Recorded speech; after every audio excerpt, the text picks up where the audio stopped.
Hey guys, I wanted to chat with you about something today that I've been thinking a lot about as a coach.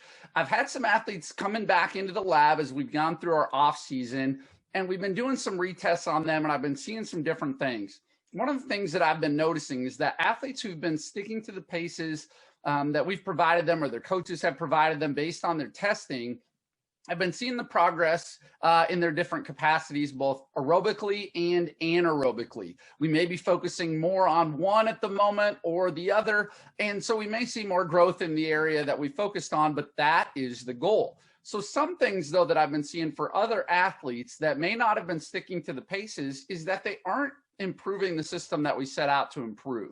So if we look at some aerobic capacity athletes, ones that we were trying to improve that didn't make the improvements we wanted to see, one common theme stood out, and it's one that I see all the time with not just young runners, but runners that compete in the middle distance through the distance events on the track, cross country, and on the roads, all ages. And that is that they are going too fast on their aerobic days.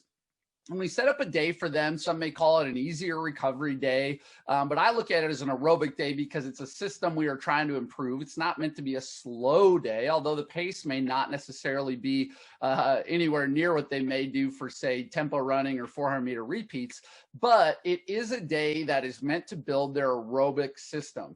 And let's say we have an athlete who, when they tested their blood lactate, it showed that they need to run no faster than 7-minute pace to improve their aerobic capacities. And so if they get closer to 7, they maybe don't need to go quite as far to get that same boost.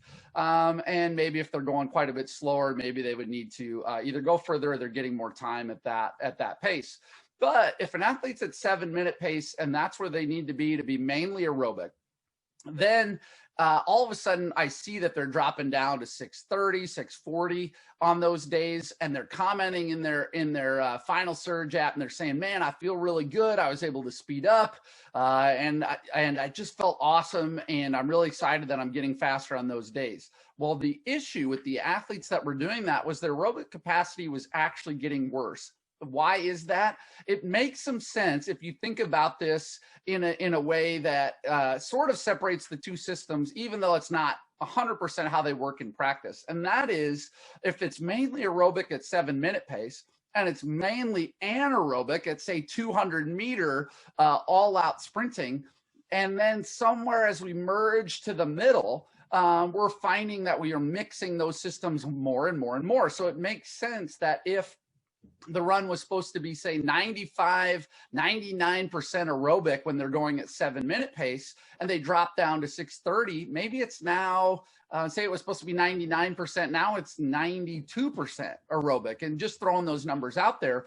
But now what you're doing is you're improving the anaerobic system a little bit more. You're at least getting a little bit of work there. You're still making big gains aerobically because the workout's mainly there, but now you're not getting as much of the gain in the aerobic system as we wanted. There's less time spent there. If we say take 10% off of the aerobic percent gains and you run for an hour, that could be as much as 6 minutes reduced of time spent building aerobic capacity. So we're not seeing those full gains. If it's 6 minutes a day and you do 15 of those workouts a month, all of a sudden you're up into several hours worth of reduced aerobic capacity in the time spent between tests.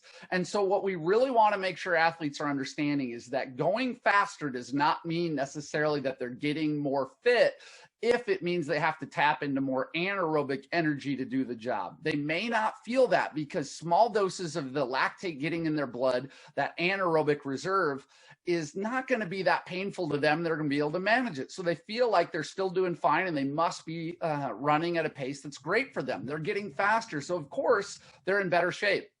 And they may see some initial performance enhancements, but not in the way that we were trying to improve for that athlete in the long term. So one thing we try to be really diligent about with each of our athletes is to make sure that they're aware that they know the paces that they're running have a set purpose. We do tempo runs, which are going to be a mix of that aerobic and anaerobic energy. We do some faster, maybe max sprints or short hill sprints, and that's going to be mainly anaerobic energy.